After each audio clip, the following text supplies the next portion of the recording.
taking your seats. I hope everyone had a pleasant evening after the full exchange in the thematic discussions yesterday. Right. Before we get started this afternoon, may I kindly request that you respond to the evaluation survey sent to you on Kudo.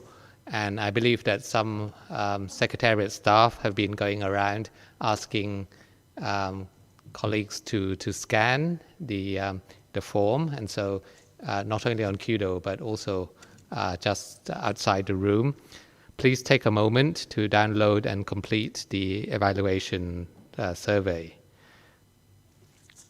Your comments will be very welcome so that the organization of future meetings can be improved.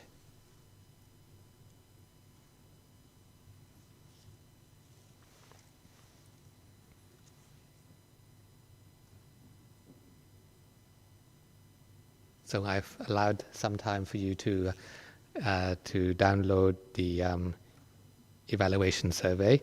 Ladies and gentlemen, we will begin this afternoon with our consideration of Agenda Item 4, which is consideration and adoption of the outcomes of the meeting. I have the pleasure to present to you the draft report of the Asia-Pacific Regional Review of the implementation of the Global Compact for Safe, Orderly and Regular Migration, as contained in document ESCAP/GCM/2021/L2. In line with the streamlined procedures for this meeting, the report of the review meeting will be procedural in nature. The summary of proceedings will be circulated to members and associate members after the meeting. This will be done for fact-checking and agreement in consultation with the chair. This summary will be annexed to the report as a chair's summary of proceedings. The procedural report contains a decision to submit the report of the meeting, including the chair's summary as mentioned earlier, as well as the pre-session documents ESCAP/GCM/2021/1, ESCAP/GCM/2021/2, ESCAP/GCM/2021/CRP1, and ESCAP/GCM/CRP2 to the International Migration Review Forum, which will be held next year in accordance with General Assembly Resolutions 73/195 and 73/326. Ladies and gentlemen, I would like to inform delegates that English language editing of the report will be undertaken by the Secretariat following the adoption. In view of this, distinguished delegates are requested to focus on the substance of the report and to leave the editorial work of correcting any grammatical or typographical errors to the Secretariat. I also request those delegates wishing to make minor changes to the text to read them out at dictation speed.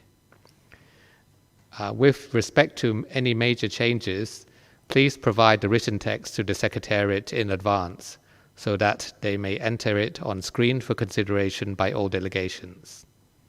And now you can see the draft report on the screen. May I propose that we go through the text of the draft report with the aim of adopting it expeditiously. So we will now review the draft report para by para.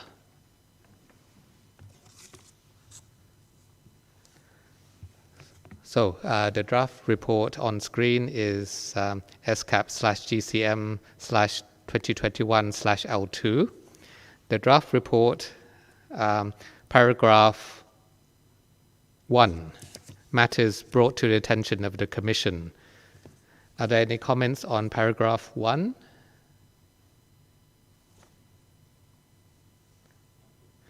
As I see no comments, paragraph 1 is adopted. This also contains the decision that I mentioned earlier to submit the report, including the share summary and the pre-session documents, to the International Migration Review Forum in 2022. I move on to paragraph 2. Are there any comments on paragraph 2 regarding the opening, duration, and organization of the meeting?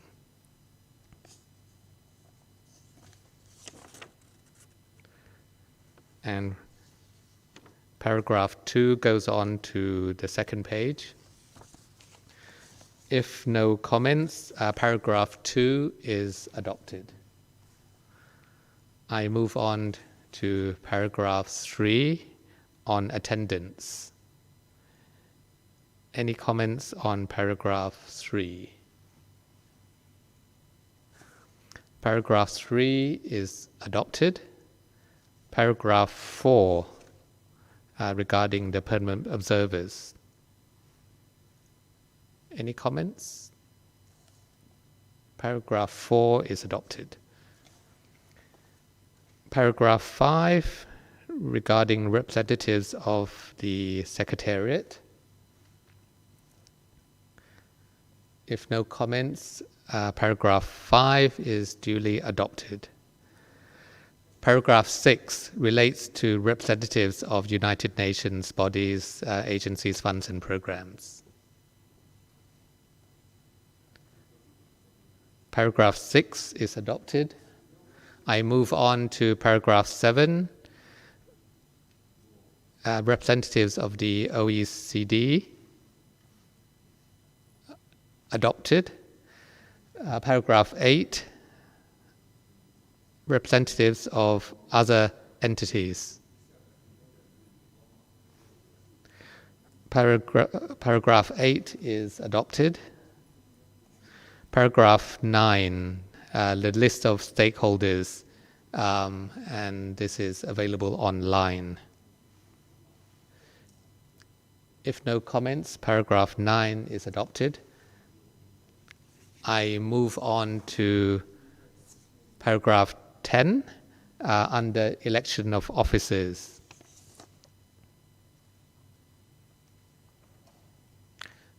No comments, and so paragraph 10 is adopted. Paragraph 11, this is under the agenda of the meeting.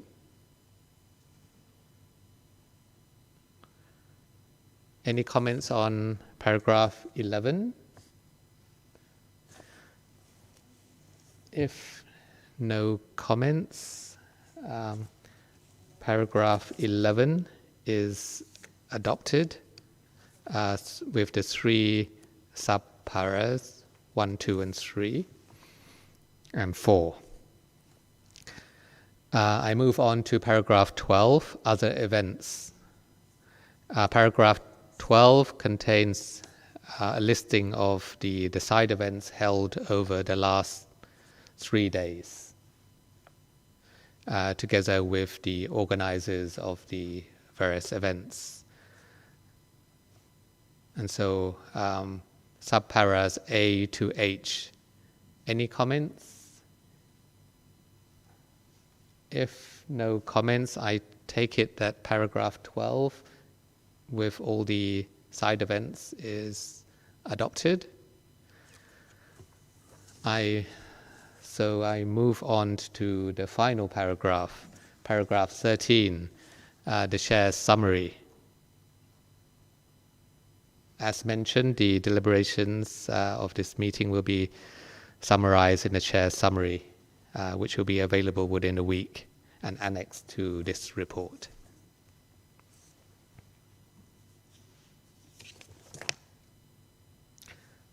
So, no comments on the draft report, and we've now reviewed all the paragraphs of the report.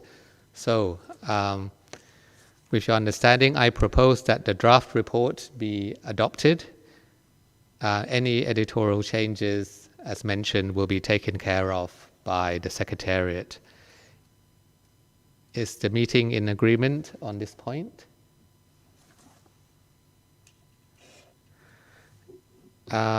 Distinguished delegates, ladies and gentlemen, as I hear no views to the contrary, I declare this report adopted by acclamation.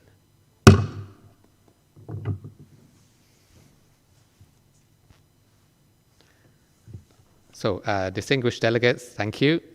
Ladies and gentlemen, I now have the honor to invite the chair of the regional review to join us by Kudo and conduct the closing of the meeting.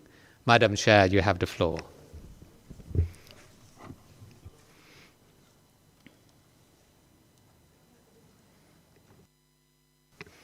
Madam Chair, we have, thank you very much to the Vice Chair. We just have the Executive Secretary coming down, so we will start the closing ceremony, if you don't mind, within a couple of minutes, as we have went unusually smoothly through the adoption of this report, thanks to everybody. So just give us a couple of minutes for things to be in place. Thank you, Madam Chair, for joining us online, and thank you to our distinguished Vice Chair for being so efficient with us.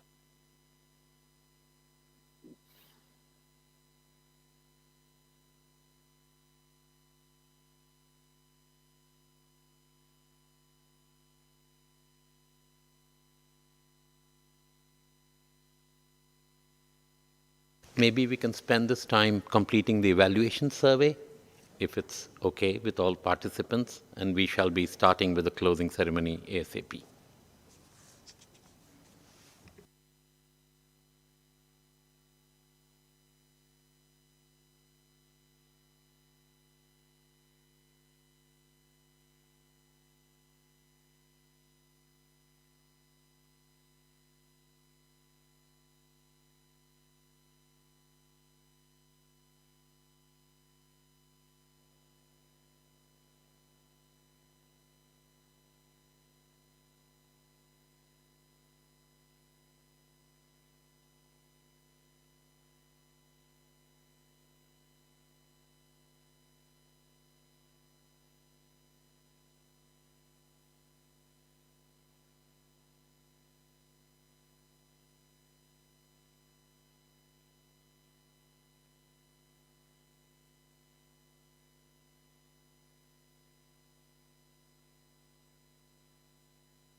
Madam Chair, we are ready to start. Thank you so much.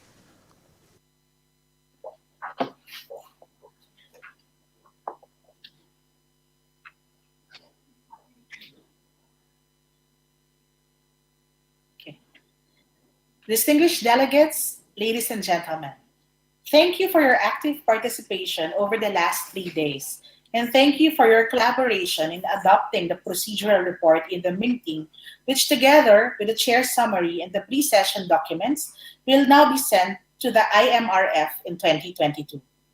We are looking forward to having the outcome of this regional review meeting with the involvement of all relevant stakeholders be featured at the IMRF. I now wish to invite the United Nations Under-Secretary General and Executive Secretary of ESCAP, Ms. Armida Salcia Alice Jabana, to deliver her closing statement. Excellencies, distinguished chair, distinguished delegates, ladies and gentlemen, as we conclude the Asia-Pacific Regional Review of the implementation of the Global Compact on safe, orderly, and regular migration, I would like to thank each and every one of you for taking part in this important meeting. We have spoken at length and largely from a position of privilege about migration in relation to the 23 objectives of the Global Compact. May our words be matched by action. This means that after the meeting, it is critically important to maintain interest, engagement, and momentum. Now is an opportune time for me to propose 3 concrete steps forward. First, let us work together to ensure that Asia and the Pacific is well represented at the International Migration Review Forum in 2022. ESCAP is ready to support member states and stakeholders to bring the key messages of this review process to New York next year. To those countries that have not yet completed the voluntary GCM surveys, please know that your submissions are still welcome, and they can be incorporated into an amended summary paper on the surface to be revised prior to the IMRF. To the stakeholders with whom we have engaged since last year, we will strive to maintain a platform for exchange on GCM implementation. Indeed, we will rely on the colleagues from the United Nations Regional Network for Migration in Asia and the Pacific to support this engagement.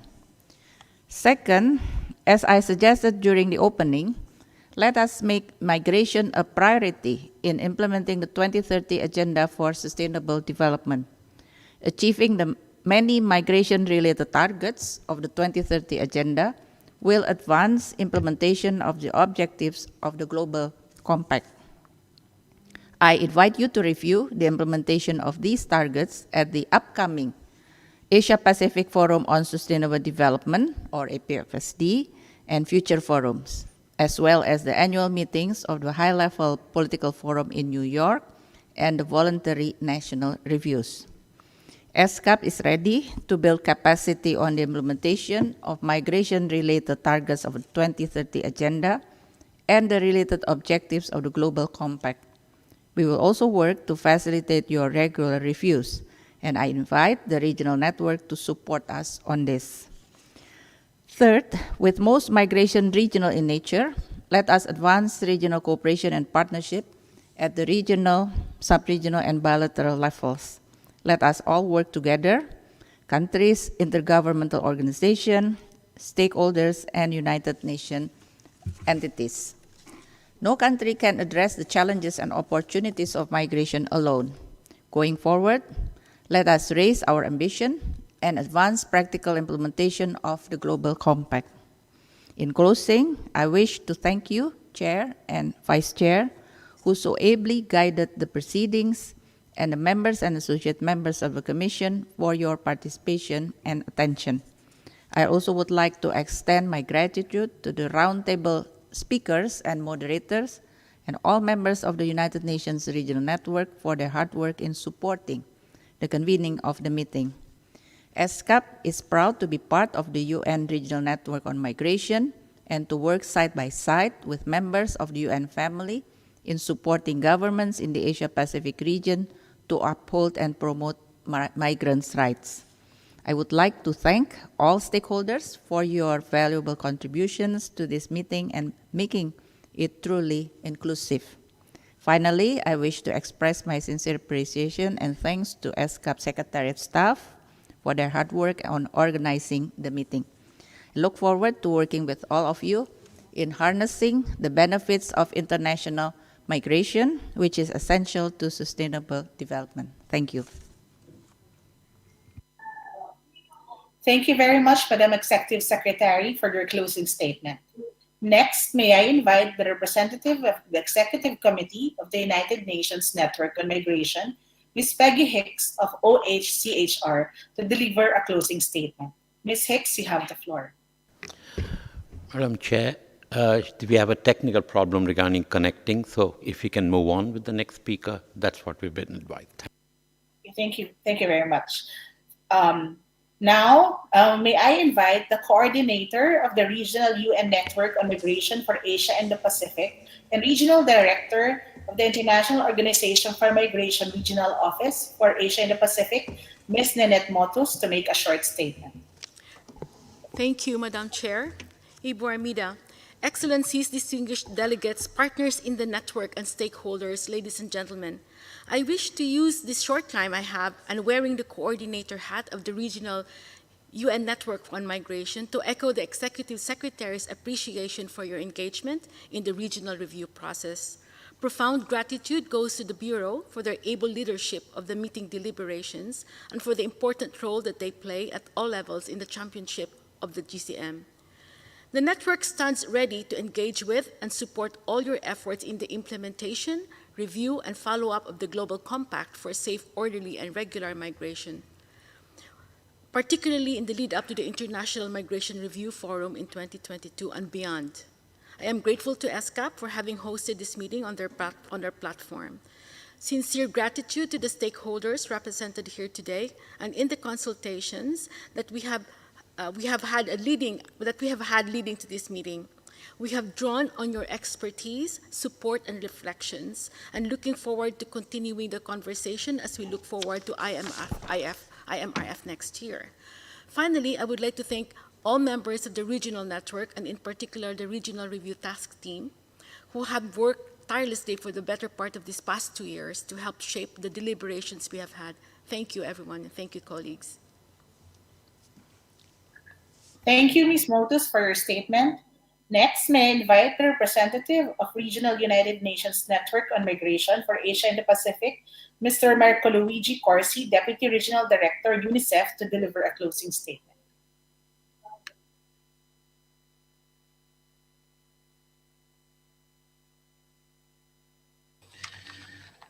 Madam Chair, Excellencies, distinguished delegates, and dear colleagues, it has been an honor for UNICEF, as part of the UN Regional Network on Migration and in collaboration with ESCAP, to participate and contribute to the first regional review on the Global Compact for Migration in the Asia-Pacific region. I would like to acknowledge the efforts of states to implement the Global Compact for Migration in this region since its adoption 2 years ago.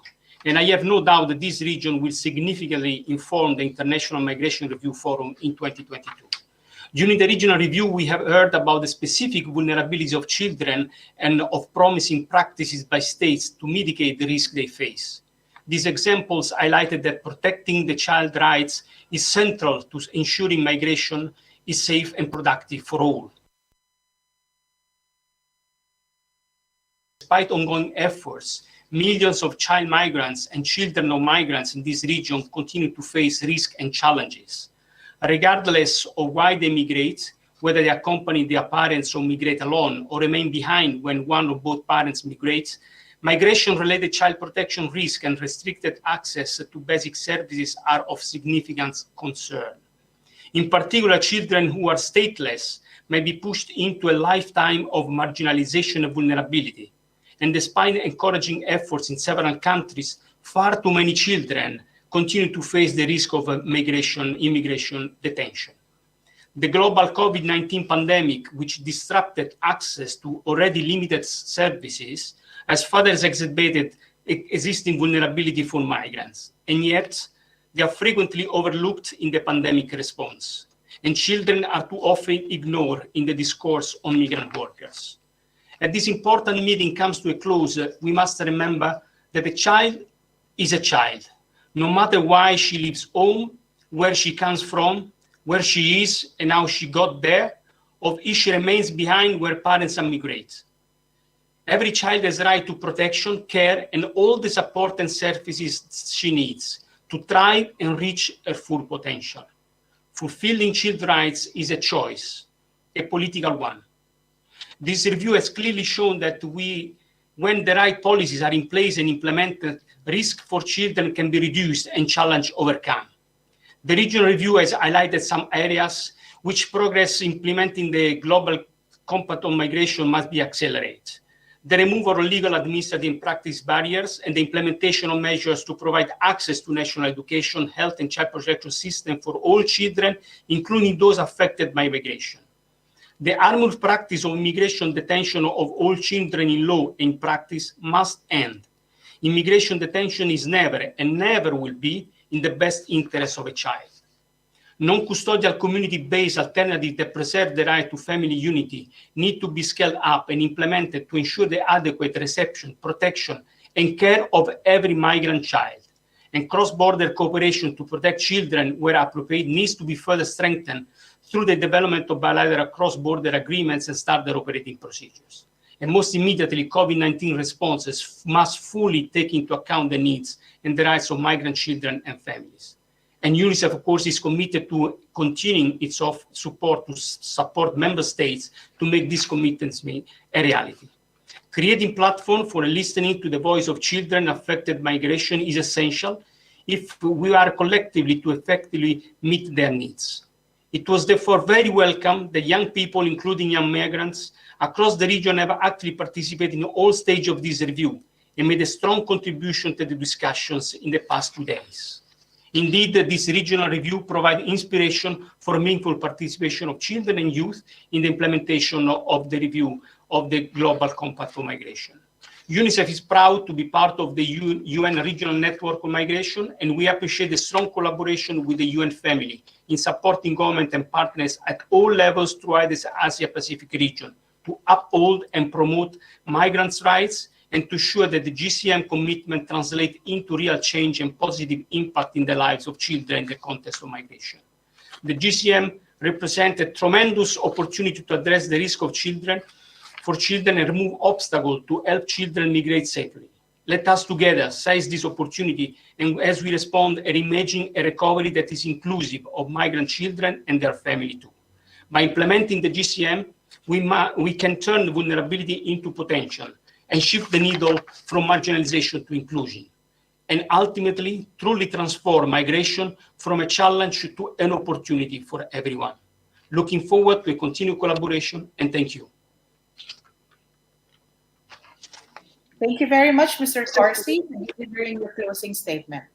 Next, may I invite the representative of the Executive Committee of the United Nations Network on Migration, Ms. Peggy Hicks of OHCHR, to deliver a closing statement.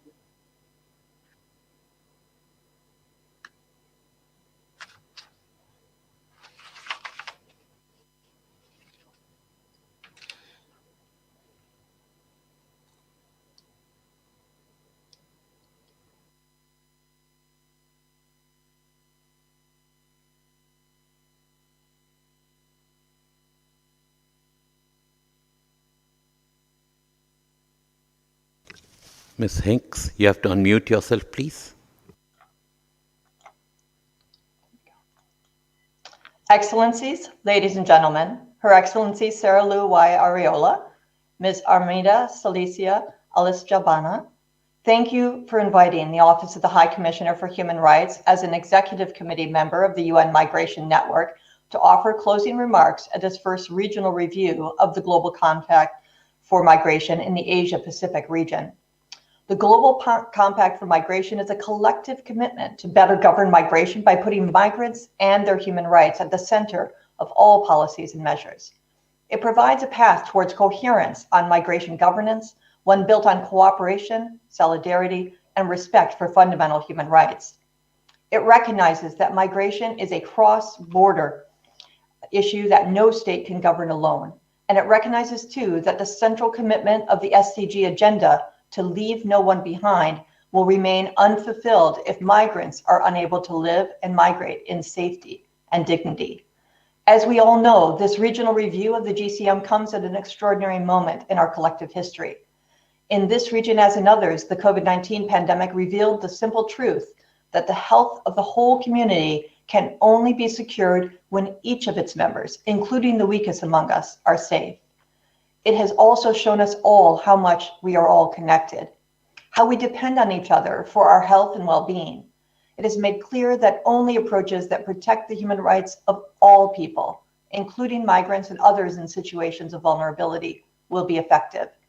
It has shown that no state can address global cross-border issues on its own, and demonstrated the fundamental importance of international cooperation. Indeed, over the last year, we have seen inspiring examples of practice by countries in the Asia-Pacific region to reduce the risks and vulnerabilities faced by migrants in the context of the pandemic. We have seen states providing migrants, regardless of status, with access to COVID-related healthcare services. We have seen states extending visa and residence permits to avoid migrants falling into an irregular status and regularizing the status of undocumented migrants. We have seen states releasing migrants from detention and establishing alternatives to immigration detention. And we have seen states revitalizing existing entry and stay pathways to protect migrants from forced return. Such measures are firmly in line with the guiding premise of the GCM, which at its core aims to address the situation of vulnerability faced by migrants. In line with the human rights perspective, the GCM does not relate vulnerability to weakness on the part of the migrant, but underscores that vulnerability during migration is created or exacerbated by structural inequalities and mitigation policies that fail to uphold human rights. If we wish to build back resilient, equitable, and inclusive societies in the aftermath of the pandemic, we must examine critically the very structures of migration governance that allow this vulnerability to flourish. We must interrogate, for instance, the gender differentiated impact of laws, policy, and practice on migrant women, men, girls, boys, and LGBTI migrants. The GCM gives us the tools to do this and provides the pathway for us to follow. The overarching imperative of cooperation contained in the GCM is illustrated by its guiding principle of a whole-of-society approach. The GCM tells us that only broad multi-stakeholder partnerships can address migration in all of its varied dimensions, enabling stakeholders such as civil society organizations, national human rights institutions, human rights mechanisms, trade unions, and local authorities to play a vital role in ensuring safe and dignified migration and in protecting and empowering migrants. We at the UN Human Rights Office have been pleased to support a robust process of engagement by a wide range of stakeholders within the review process in this region. We've been delighted to hear through this process the diverse and rich perspectives they have brought to our meeting this week. In line with this comprehensive approach, and just as no member state can address migration alone, we know that no single UN entity has the ability, mandate, or expertise to respond to all aspects of migration in a holistic and comprehensive manner. My office is proud to be part of the Interagency UN Network on Migration, and we will continue working with all of the members of the UN family to ensure that we provide effective, coherent, and coordinated support to governments in respecting, protecting, and fulfilling migrants' human rights. Over the last 3 days, your discussion has been rich and substantive, from experiences shared through national statements and interventions to interactive exchanges during the 4 roundtables. What it has told us, above all, is that the implementation of the objectives of the Global Compact for Migration is indeed underway here in the Asia-Pacific region. Ultimately, the best indicator of successful implementation of the GCM will be when we see meaningful and lasting improvement in the lives of migrants. And I urge you to continue to take concrete steps towards that important goal. Thank you very much. Thank you very much, Ms. Hicks, for your closing statement. The floor is now open to any distinguished delegate wishing to address the review meeting. I now recognize Mr. William Goyce of Migrant Forum Asia. Mr. Goyce, you have the floor.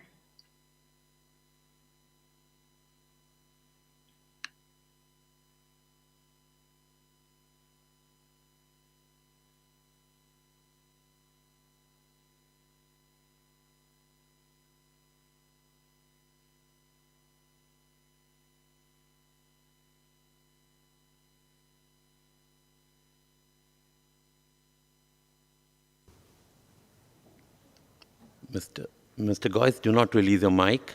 You're being given the floor right now. Yes.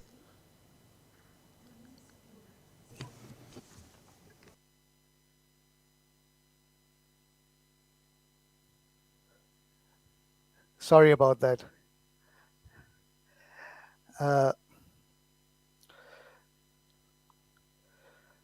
All right.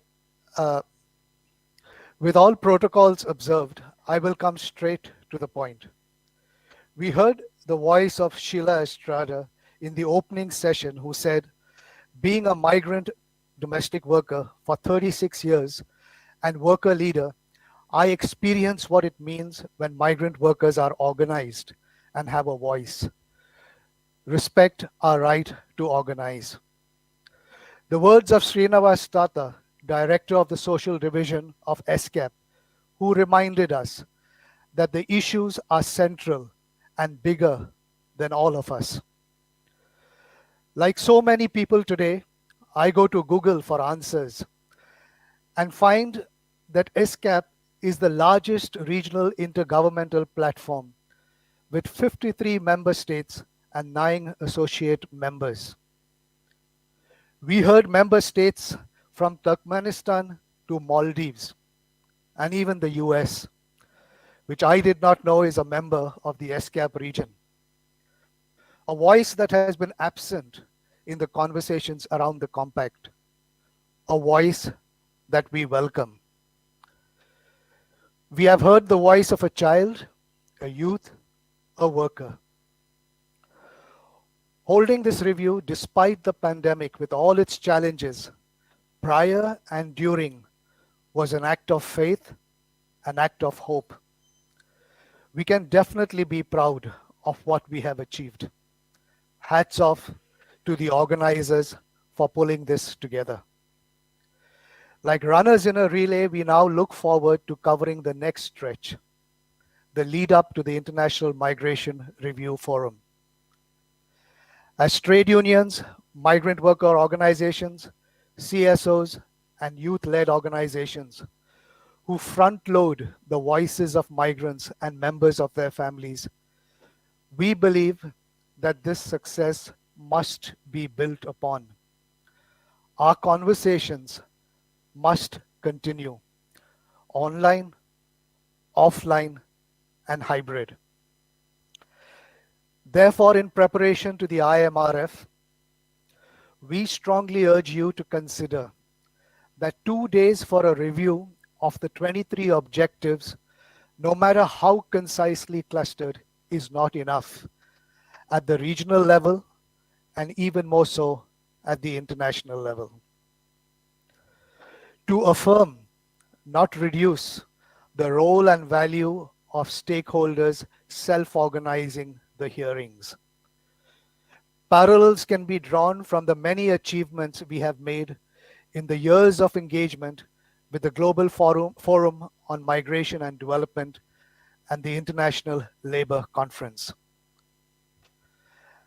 The trade unions, civil society, and youth-led organizations are recognized as practitioners and partners with government constantly and concretely at local and national levels, as well as in and across regions. That we do not rest.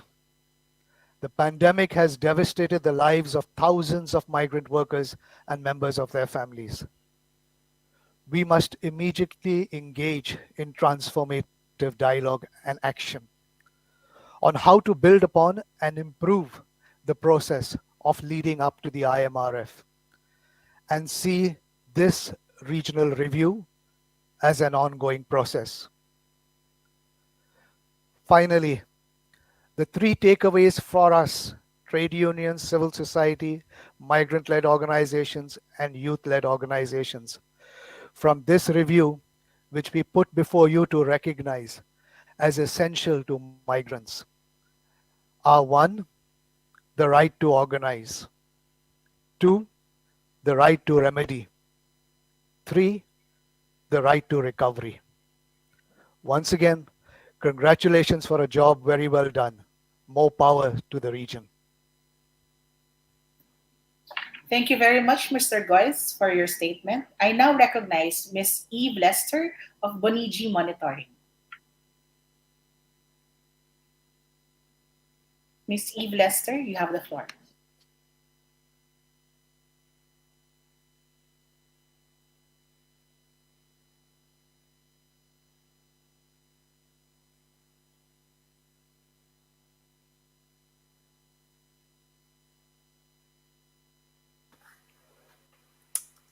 Thank you, Madam Chair. Are you able to hear me? Yes? Excellent. Excellent. Thank you. Madam Chair, Excellencies, distinguished delegates, ladies and gentlemen, I have the honour of taking the floor on behalf of the co-facilitators of the stakeholder consultation process in the lead up to this regional review meeting. Before making my comments, I take the opportunity to acknowledge the traditional owners of the land from which I am speaking, the Bunurong people of the Kulin Nation, and I pay my respects to their elders past, present and emerging. I note in particular that their sovereignty was never ceded.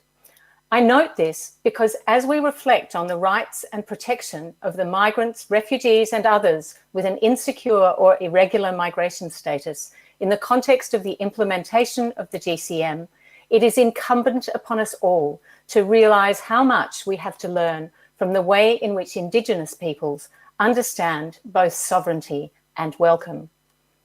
Madam Chair, the Global Compact recognises the need for a whole-of-society approach in implementation of the GCM.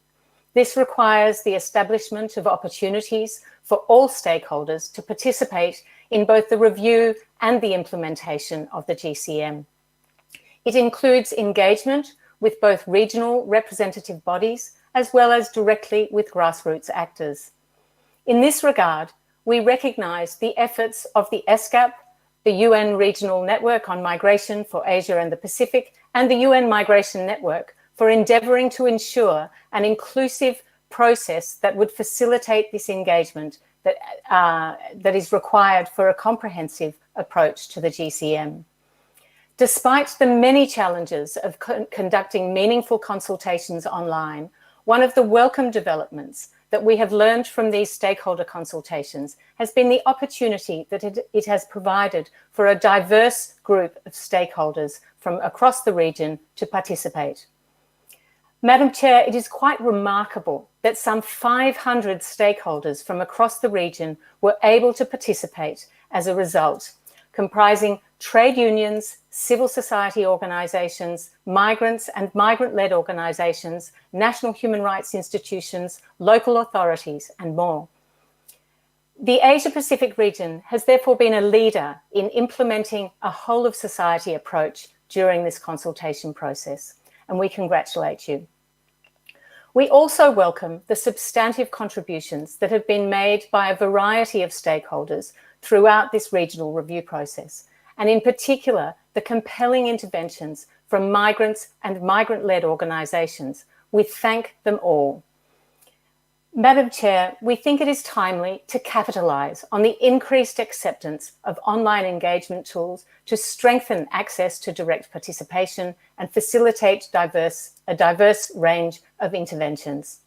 Looking ahead, in the lead up to the IMRF in 2022 and beyond, continued engagement with a broad range of stakeholders, particularly migrant-led organisations and migrants themselves, is crucial to an understanding of the lived experience of migration. Madam Chair, as we reflect on this process, one thing remains clear.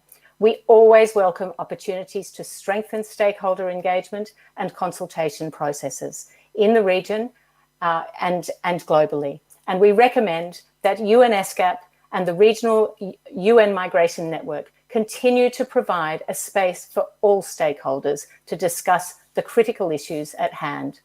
I thank you, Madam Chair. Thank you, Ms. Lester, for your statement. Are there any other delegates who wish to take the floor?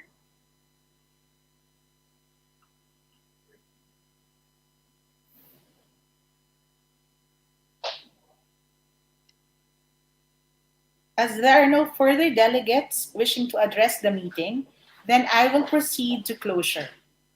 Excellencies, distinguished delegates, ladies and gentlemen, we have made history this past 3 days.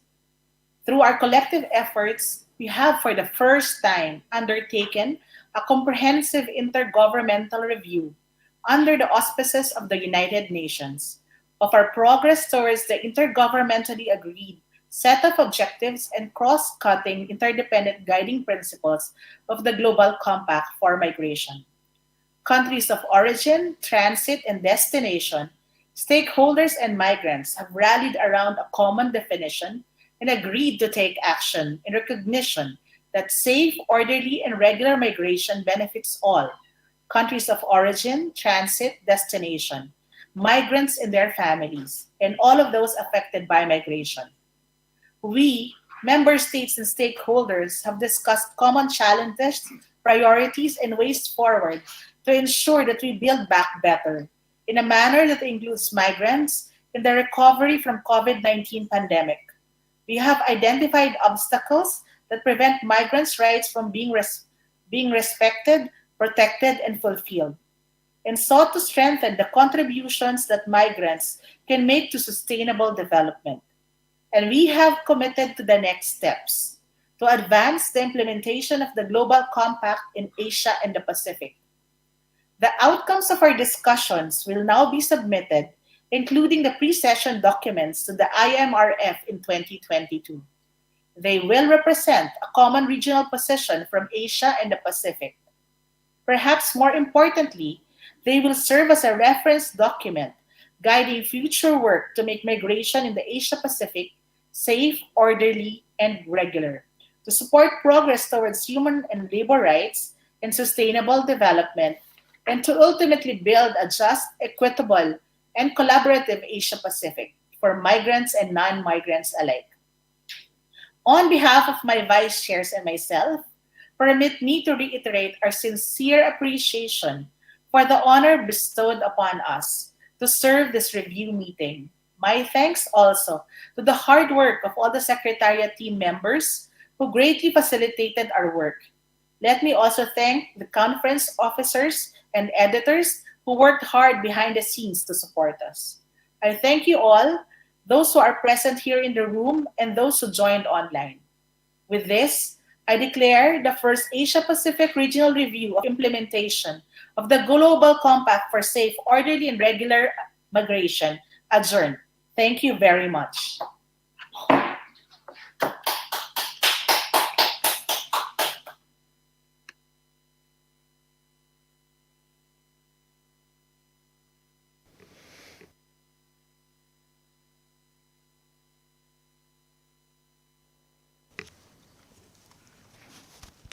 This brings us to the end of our closing ceremony. We request everyone once again to fill out the evaluation forms, and we will be sharing the chair summary with all delegates within 7 days of the conclusion of this meeting. Thank you so much. We'll be doing this in consultation with the chair. Thank you, everyone.